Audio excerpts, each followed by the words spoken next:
My name is Lauren Whitmore. I'm 32 years old. If you had asked me a week ago to describe my life, I would have said it was steady, quiet, earned, the kind of life that doesn't look impressive on social media but feels solid when you wake up inside it. I'd been with my fiancé, Graham, for 3 years, engaged for 6 months, wedding planned for next spring, deposits paid, guest list drafted, color palettes saved on my phone like little promises about the future. I genuinely believed we were good. Not perfect, but aligned. That belief shattered on a Tuesday morning, right between the sound of the coffee machine finishing its cycle and the sun hitting our kitchen counter at just the right angle. I was making coffee. Same mug I always use. Same routine. I like predictability in the mornings. It keeps my breathing calm, my body regulated.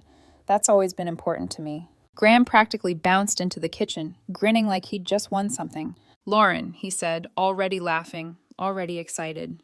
"I have the best news." I smiled automatically. "Okay."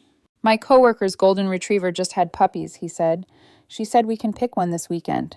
The words landed wrong. Not sharp, not loud, just wrong. Like a sentence that didn't belong in the room. I laughed because obviously he was joking. He wasn't. I saw it in his face, the expectation, the pride, the certainty that I would be thrilled. "You're kidding," I said. He frowned. "Why would I be kidding?" I felt my chest tighten, the way it does before my brain fully catches up. "Graham," I said carefully, "you know I can't live with a dog." We'd had this conversation dozens of times. On our second date, I'd had to leave early because his friend's apartment had 2 dogs and my throat started closing even with medication. That night ended in the ER. He knew this. He had always known this. The change in his expression was instant and jarring. His smile didn't fade, it twisted. "Well," he said flatly, "then you'll have to take allergy pills or find somewhere else to live, because I'm getting the puppy." Just like that. No pause, no discussion, no concern. I stood there holding my coffee mug so tightly my fingers started to ache. I had to set it down before I dropped it. "What?" I whispered. "Where is this coming from? You've never even talked about wanting a dog." He rolled his eyes like I was slow. I shouldn't have to announce every little thing I want. "This isn't a little thing," I said. My voice was shaking now.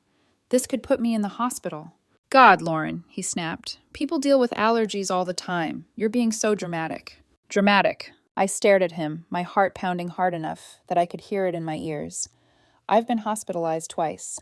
He waved his hand dismissively, like I was reciting trivia. "That was years ago. You were fine. Just take Claritin or do those allergy shots again." "I did shots for 2 years," I said. "My doctor said—" "Your doctor said," he mocked. "Maybe get a second opinion from someone who isn't trying to scare you out of living." Something cold slid into my stomach. I reminded him about that second date, about how I couldn't breathe, about how we had to leave. "That was different," he said. 2 big dogs. You were caught off guard. This would be 1 puppy. You'd have time to adjust." "That's not how allergies work," I said. He sighed dramatically. "Maybe if you weren't so anxious all the time, you wouldn't react so badly. Half of this is probably in your head." The words hit me like a slap. "In my head?" I whispered. "I think you panic," he said, "and make it worse. You should grow up and get over this phobia. I'm not letting it control my life anymore." Phobia. I felt something crack open inside me. Not loudly, not all at once. Just a quiet fracture, a realization settling in. For 3 years, I thought he understood. Now I saw the truth. He'd just been tolerating me. Standing there, I didn't recognize the man in front of me anymore. And for the first time, a terrifying thought crossed my mind. This isn't about a dog. It never was. If I'm honest, the worst part of that morning wasn't what Graham said. It was how easily he said it, like the sentence had been waiting for its turn. After he stormed out of the kitchen, I stood there for a long time, staring at the coffee I no longer wanted. My hands were trembling, not from an allergic reaction, but from something quieter and more unsettling. The slow realization that this conversation didn't come out of nowhere. It had roots, deep ones. I just hadn't wanted to see them. When Graham and I first met, I told him about my allergy on our second date. Not casually, not jokingly. I knelt him because I had to leave early, because my throat was tightening, because my skin was breaking out in angry red patches, because I was scared. He'd looked horrified then, genuinely concerned. He walked me to my car, apologized over and over for not warning me about his friend's dogs, insisted on following me to the hospital just to make sure I was okay. That night, sitting on the edge of the ER bed with an oxygen mask pressed to my face, I remember thinking, This man takes me seriously. He asked questions, he listened, he adjusted. At least that's what it felt like at the time. Over the next 3 years, our life quietly bent itself around my allergy. Apartments with strict no-pet policies. Weekend plans rearranged when friends brought dogs along. Holidays where we left early or didn't go at all. Graham never complained outright. But looking back, I can see the micro moments I brushed off. The sighs when we declined invitations. The jokes, guess we're the boring couple. The way he'd say things like, must be nice to always have an excuse, always with a smile, always framed as humor. I laughed along. I didn't want to be difficult. I didn't want to be the reason he felt limited. I didn't realize that slowly, quietly, he was keeping score. There were other moments too. Conversations where I tried to explain what it felt like. How a reaction didn't just affect my breathing, but my sense of safety. How living with a dog wouldn't just be uncomfortable, it would be dangerous. He'd nod, but his eyes would glaze over just slightly. Once, after I mentioned a new inhaler my doctor prescribed, he said, stress makes allergies worse. Maybe if you didn't fixate on it so much. I remember feeling embarrassed, like I'd overshared, like I was being dramatic. So I stopped explaining. I stopped justifying. I assumed that his earlier understanding meant he didn't need reminders. That was my mistake. Standing alone in our kitchen that morning, his words replayed in my head. Phobia, in your head, get over it. And suddenly the past rearranged itself into a different shape. He hadn't believed me. Not really. He'd tolerated my condition as long as it didn't interfere with something he wanted badly enough. And now, apparently, it did. I went to our bedroom and sat on the edge of the bed, trying to slow my breathing the way my doctor taught me. In through my nose, out through my mouth, grounding myself. I thought about the wedding plans, the venue we'd booked, the future we'd mapped out with shared calendars and vague promises. And for the first time, a thought surfaced that terrified me more than the idea of living with a dog. What happens the next time my needs inconvenience him? Marriage wasn't supposed to make you feel smaller, or quieter, or afraid to advocate for your own body. Yet here I was, questioning whether I had the right to breathe safely in my own home. By the time Graham came back that evening, the initial shock had worn off. What replaced it was something heavier, sharper, a clarity that made my chest ache. This wasn't a misunderstanding. It was a preview. And deep down, I knew that if I didn't confront it now, it would only get worse. Graham came home late that night. I heard his keys before I saw him, the familiar jingle that used to make me feel settled. This time, it only made my stomach tighten. I stayed in the living room, sitting upright on the couch, hands folded in my lap, like I was bracing for impact. He dropped his bag by the door and barely looked at me. "So," he said, already defensive, "are you done being mad?" That phrasing alone told me everything. Not "are you okay?" Not "can we talk?" Just irritation that I hadn't moved on yet. "I'm not mad," I said. "I'm trying to understand." He scoffed and walked into the kitchen, opening cabinets louder than necessary. "There's nothing to understand. I want a dog. You don't. That's it." "That's not it," I said, standing up and following him. "This isn't a preference, Graham. It's my health." He leaned against the counter, arms crossed. "And I think you're exaggerating." There it was, clean, undeniable. I felt my pulse spike. On what basis? "Because I've seen people with allergies," he said. "They manage. They take pills. They adapt. You act like it's a death sentence." I took a breath, forced myself to stay calm. "I've explained this to you. Pills don't stop anaphylaxis. They don't prevent my airways from swelling. I've been hospitalized twice." He rolled his eyes again. "Years ago. And almost a third time when that neighbor's dog got loose in our hallway," I shot back. "You remember that. I had hives for days." "You were fine," he said flatly. That word again. "Fine." I stared at him, searching his face for something. Concern, doubt, anything that suggested he might actually hear me. Instead, I saw annoyance, impatience, like I was dragging out a conversation he'd already decided the outcome of. "I need you to listen," I said, my voice starting to shake despite my best efforts. "Living with a dog isn't uncomfortable for me. It's dangerous." He sighed, rubbing his temples. "This is exactly what I mean. You spiral. You catastrophize. Half of this is anxiety." The room seemed to tilt. "Are you saying this is psychological?" I asked slowly. "I'm saying your reactions are probably worse because you panic," he replied. "Mind over matter." I let out a short, disbelieving laugh. "Mind over matter doesn't reopen airways." "Lauren," he snapped, "you can't expect me to build my entire life around your issues." Issues. Not a medical condition, not a diagnosis. Issues. Something inside me went very still. So that's how you see it, I said quietly. He hesitated, just for a second. I'm just saying, you can't let this phobia dictate everything. Phobia. The word hung between us like smoke. I felt heat rush to my face. You think I made this up? I think you lean into it, he said. You use it as an excuse. We can't go here. We can't do that. Everything has to revolve around you. There it was, the truth he hadn't meant to say out loud. I stepped back as if he'd physically shoved me. So when I couldn't breathe on our second date, that was what? Performance art? That was different, he said quickly. You were caught off guard. 2 big dogs. This would be 1 puppy. You'd have time to adjust. That's not how allergies work, I said again, my voice barely above a whisper now. He shrugged. Maybe you should try harder. Try harder. To breathe. I felt something inside me finally give way, not in a dramatic burst, but in a quiet collapse. A realization settling into place with terrifying clarity. When Graham looked at my medical condition, he didn't see something to protect. He saw an obstacle. I need you to understand something, I said, meeting his eyes. If you bring a dog into this home, I can't live here. Then don't, he replied without hesitation. That was the moment everything broke. Not because of what he wanted, but because of how easily he was willing to lose me to get it. I stood there for a long time after he walked away, staring at the space where he'd been. My chest felt tight, but this time it wasn't an allergy. It was grief, and beneath it, something else. Resolve. I didn't sleep that night. I lay on my back, staring at the ceiling fan as it turned slowly above me, each rotation marking another minute of quiet disbelief. Graham fell asleep almost instantly, his breathing deep and even beside me, like nothing seismic had happened between us. That hurt more than the argument. By morning, my chest felt tight, not from an allergic reaction, but from the weight of everything I hadn't said, everything I'd swallowed to keep the peace. I waited until Graham left for work before I moved. The apartment felt different without him, quieter, safer, somehow.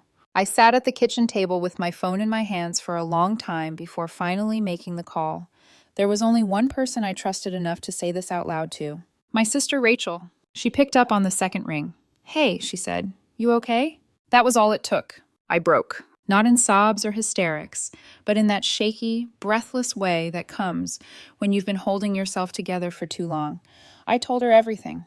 The puppy, the ultimatum, the way Graham had dismissed my allergy, like it was an inconvenience he'd finally grown tired of accommodating. Rachel didn't interrupt. She never does when it matters. When I finished, there was a pause on the line.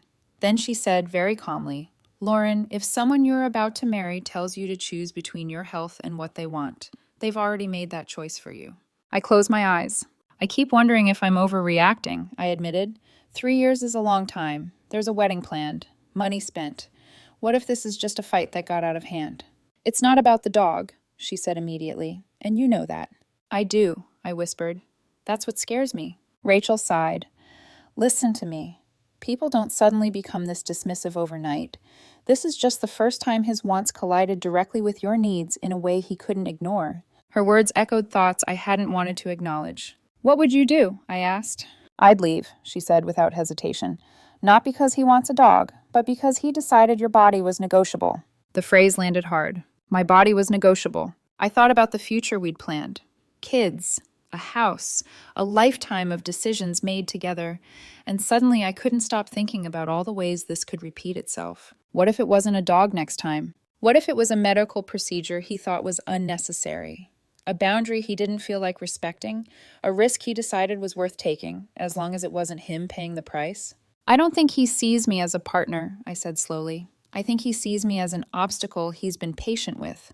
Rachel was quiet for a moment. Then, gently, that's not the same thing. We talked for another hour, not about what I should do, but about what I could live with. When I hung up, I didn't feel dramatic, or angry, or even particularly sad. I felt clear. That afternoon, while the apartment was still empty, and the silence felt like a shield instead of a threat, I started making plans. Quiet ones, practical ones. If Graham refused to listen, then arguing wasn't going to save anything. Action might. And for the first time since that awful conversation in the kitchen, I felt something steady settle in my chest. I wasn't panicking. I was preparing. Once the decision settled in my chest, it didn't feel dramatic. It felt procedural. That surprised me. I'd always imagined that if I ever reached a breaking point, it would be loud. Crying, shouting, slammed doors, and ultimatums of my own. Instead, I moved through the day with a strange sense of calm, like my body had already accepted what my heart was still catching up to. Graham had made it clear he wasn't going to listen to me, so I stopped trying to make him. I spent that afternoon doing something he never once bothered to do. I thought ahead. The first call I made wasn't to him. It wasn't to the venue, or the caterer, or anyone connected to the wedding. It was to the woman who owned the dog. Her name was Janet. I'd met her a handful of times at office parties. Pleasant, warm, the kind of person who always brought extra snacks and remembered people's birthdays. Graham had her number saved in his phone. I'd seen it enough times to know where to find it. My hands shook slightly as I dialed, not from fear, but from the awareness that this call was crossing a line. A line Graham had already bulldozed through without asking me. She answered on the third ring. "Hello?" "Hi, Janet," I said. "This is Lauren, Graham's fiancée." There was a pause, then a bright, friendly, "Oh, hi, Lauren. What's up?" I took a breath and told her the truth. Not emotionally, not accusatorily, just factually. I explained that I had a severe dog allergy, that it wasn't mild, that I'd been hospitalized, that living with a dog would be dangerous for me, and that I'd just learned Graham planned to take one of her puppies home this weekend. There was silence on the other end. Then, "Oh my God," she said, "I had no idea." That alone made my stomach drop. "He didn't mention it?" I asked carefully. "No," she replied immediately. "He just said you were both excited." "Of course he did." Janet didn't hesitate. "Lauren, I'm so sorry. I would never have offered if I'd known. I already have another family interested anyway. This isn't a problem at all." Relief washed over me, sharp and unexpected. "Thank you," I said. "I really appreciate you understanding."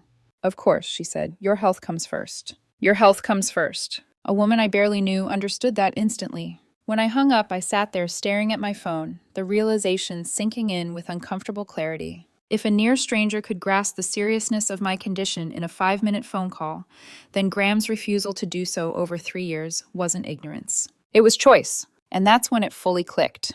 This was never about the dog. It was about Graham deciding something major, something that could put me in the hospital without caring how it would affect me.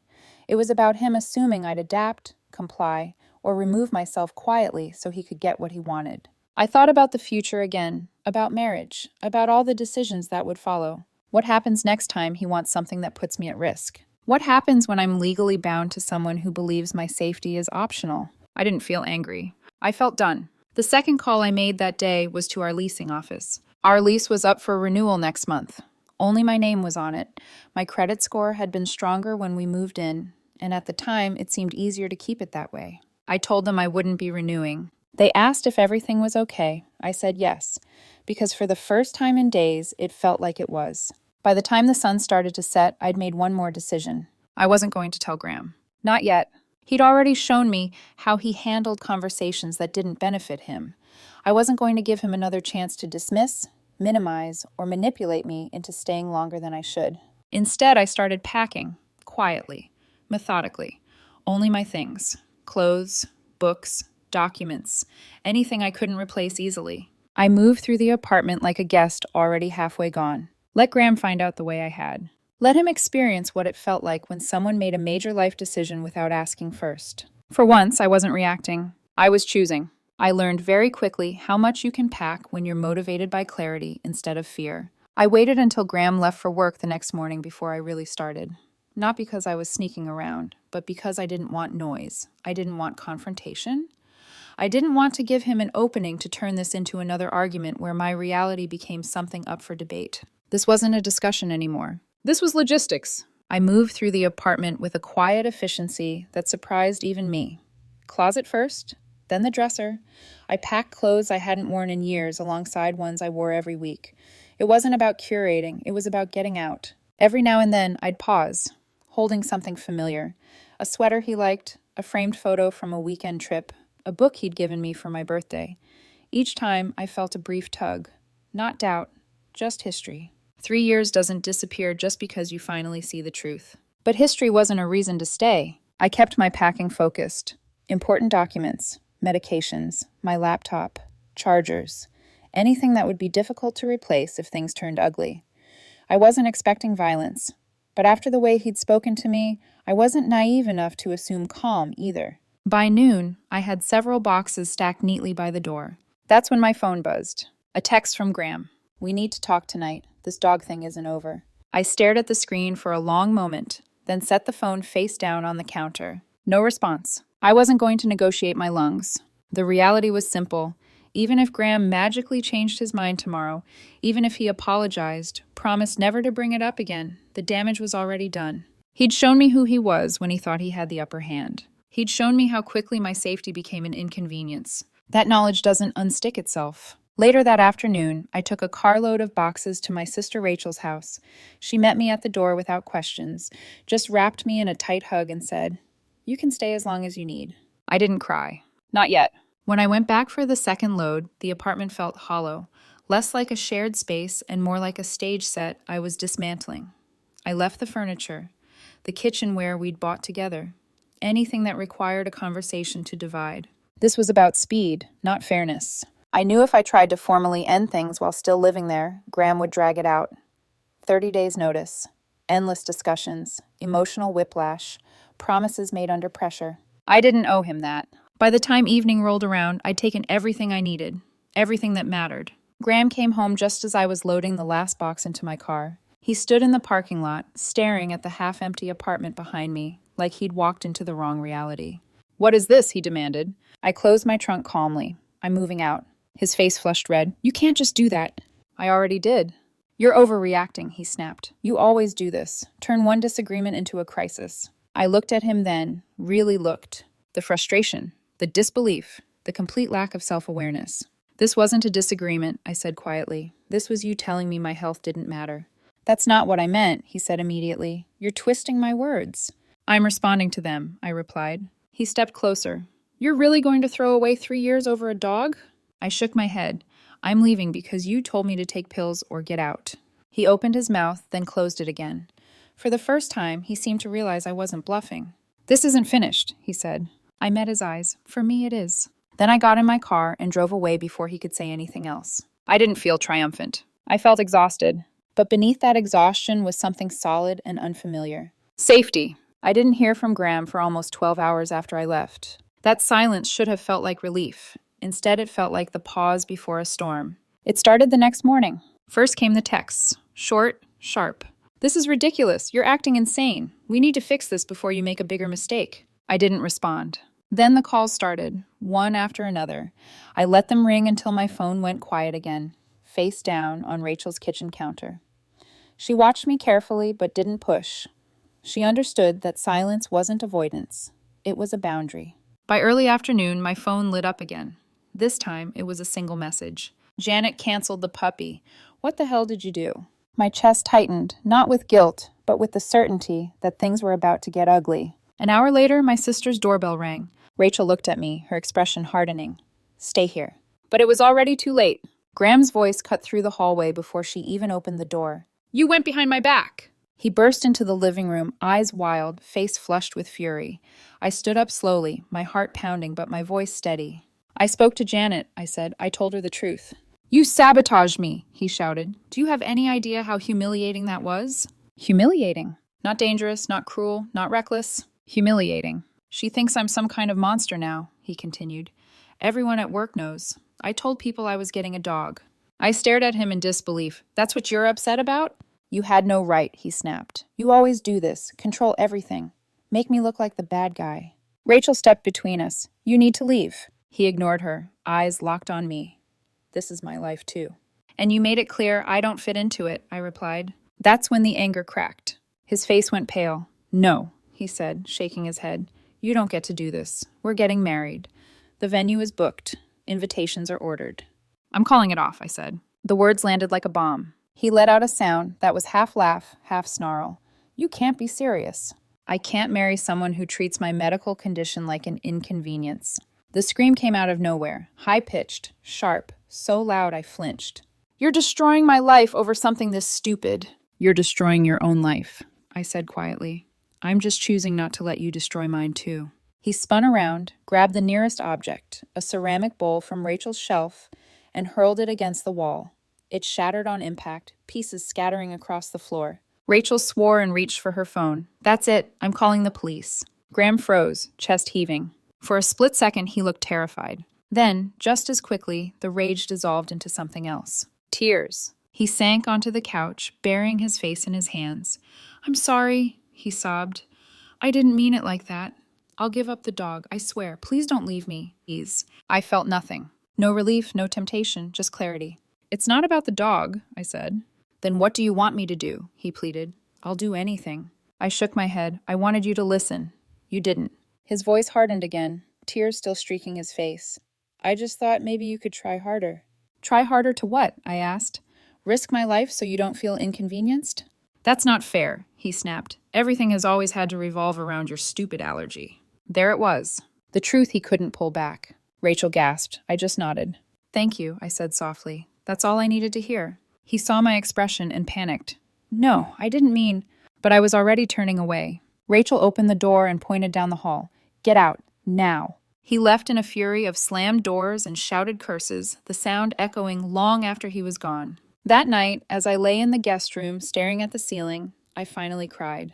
Not because I missed him, but because I'd stayed as long as I had. I thought once Graham exploded like that, once he saw I wasn't bending, he would disappear. I was wrong. For the first few days after the scene at Rachel's house, things were quiet. No texts, no calls, no emails. I let myself believe it was over, that the worst had passed.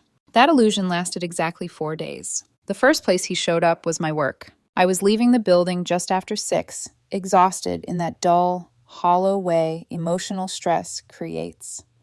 I stepped into the parking garage, keys already in my hand, when I saw him leaning against my car like he belonged there. My stomach dropped. "Lauren," he said, straightening, "we need to talk." "No," I said immediately. "We don't. Please leave me alone." He shook his head, almost amused. "You're being dramatic again. I've had time to think. We can fix this." I didn't slow down. "It's over, Graham." He followed me anyway, talking the entire time, explaining, reframing, minimizing. When I got into my car and started the engine, he stepped directly in front of the hood. My heart slammed against my ribs. "Move," I said. "Just listen." I revved the engine hard. The sound echoed through the garage. He flinched, stumbling back in shock. The second he moved, I pulled out and drove away without looking back. My hands were shaking so badly, I had to pull over a few blocks later just to breathe. 3 days later, he showed up at my gym. I was on the treadmill when I felt it, that instinctive awareness of being watched. I glanced to my left. There he was, running beside me like this was coincidence. "Funny running into you here," he said, grinning. Graham had never set foot in a gym in the 3 years I'd known him. I didn't answer. I stopped the treadmill, walked straight to the front desk, and said the words I'd been dreading. "That man is stalking me. Can you please ask him to leave?" The staff didn't hesitate. They escorted him out and banned him from the premises. I left early, humiliated and shaken, feeling like my routine, my safe places, were being invaded one by one. Then he started showing up at Rachel's house. Not knocking, not calling. Just parking across the street and sitting in his car. Watching. Rachel would text me photos from the window. His car. Same spot. Headlights off. Sometimes for hours. "This is getting scary," she said one night. "My husband thinks we should call the police." "He hasn't technically done anything illegal," I replied, even though the words felt thin. I was scared too. The turning point came when he found my new apartment. The building has a secure entrance, so he couldn't get inside. Instead, he started leaving things at the front door. Letters. Long ones. Pages filled with looping handwriting, apologies, declarations of love, rewritten versions of reality. Food followed. Sandwiches, cookies, even a full takeout dinner once, left cooling on the lobby table. The letters were worse. He called the dog situation a misunderstanding, claimed he'd never meant to hurt me, insisted everything had spiraled because I overreacted. One letter was 8 pages long, detailing every wedding plan he'd made and how humiliating it would be to cancel everything.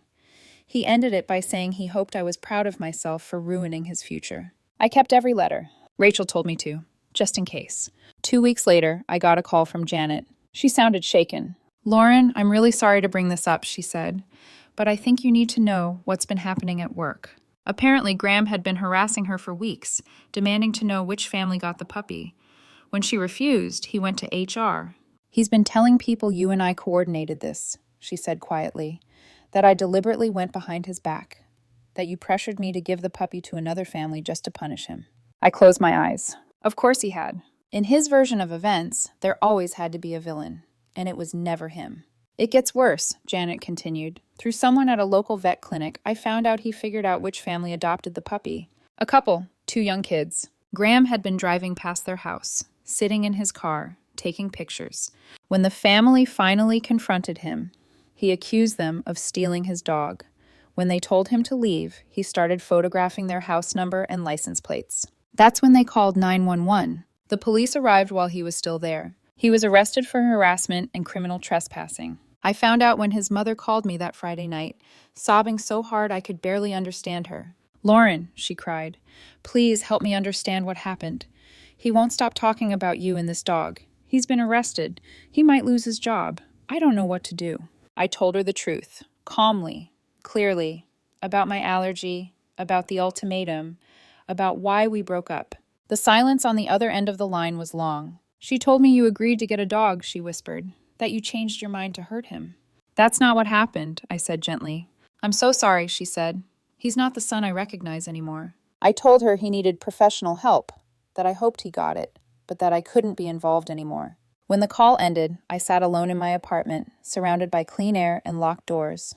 And for the first time since this all began, I felt completely certain of one thing. I hadn't overreacted. I'd gotten out in time. The quiet came slowly. Not all at once. Not like a switch being flipped. More like a room settling after a storm. Dust still hanging in the air, furniture slightly out of place, but the windows finally closed. For the first few weeks after Graham's arrest, I lived on edge. Every unexpected sound made my shoulders tense. Every unfamiliar car parked on my street made my pulse spike. I double-checked locks. I kept my phone charged. I didn't go anywhere without telling someone where I was. But nothing happened. No more letters. No more surprise appearances. No more attempts to rewrite reality. Eventually, my body noticed before my mind did. I started sleeping through the night again. Not perfectly, but without jolting awake at every noise. My chest felt lighter in the mornings. My breathing came easier. I realized one afternoon, while sitting on the floor of my apartment surrounded by half-unpacked boxes, that I hadn't used my rescue inhaler in weeks. The apartment itself helped. Top floor. No pets allowed. Good ventilation. Clean air that didn't feel like a gamble every time I took a breath. It was smaller than the place Graham and I shared, but it was mine in a way the old apartment never really had been. There was no arguing here, no negotiating my safety, no feeling like I had to justify my own body. Rachel came by one evening with takeout and sat on the floor with me, backs against the couch. "You seem different," she said after a while. "I feel different," I replied. "Quieter, in a good way." She smiled. "That's what peace looks like." Around that time, I started going to a small coffee shop a couple of blocks away. Not because I was lonely, though I was a little, but because working from home after everything felt isolating. The barista there was a guy named Marcus. Nothing dramatic, no sparks flying across the room. He just remembered my order, asked how my day was. Once, when someone brought a dog inside by mistake, he immediately apologized and moved them to the patio without me having to say a word. That mattered more than he probably realized. We talk sometimes. About books, about work, about nothing important at all. When I mentioned my allergy, he didn't suggest pills or shots or trying harder. He just nodded and said, "That must be tough." No fixing, no minimizing, just understanding. We went for coffee outside of work a few weeks later. Then dinner. Slow, easy, no pressure, no expectations beyond enjoying the moment. For the first time in a long time, I wasn't bracing myself. As for Graham, the last update I got came through his mother. She texted to say he'd lost his job after months of escalating behavior and was back living at home, finally seeing a therapist. She didn't ask me to intervene. She didn't blame me. She just said she was sorry. I meant it when I told her I hoped he got better, but I also knew something with absolute certainty. Walking away when I did wasn't cruel. It was necessary. 3 years is a long time to invest in someone. Letting go of that future hurt. It still does, sometimes. Grief doesn't vanish just because you made the right choice. But here's what I know now. Love isn't asking someone to risk their health to prove their commitment. Partnership isn't issuing ultimatums and calling them compromise. And anyone who treats your safety like an inconvenience is not someone you build a life with. I didn't leave over a dog. I left because I chose to breathe. And I'm not apologizing for that.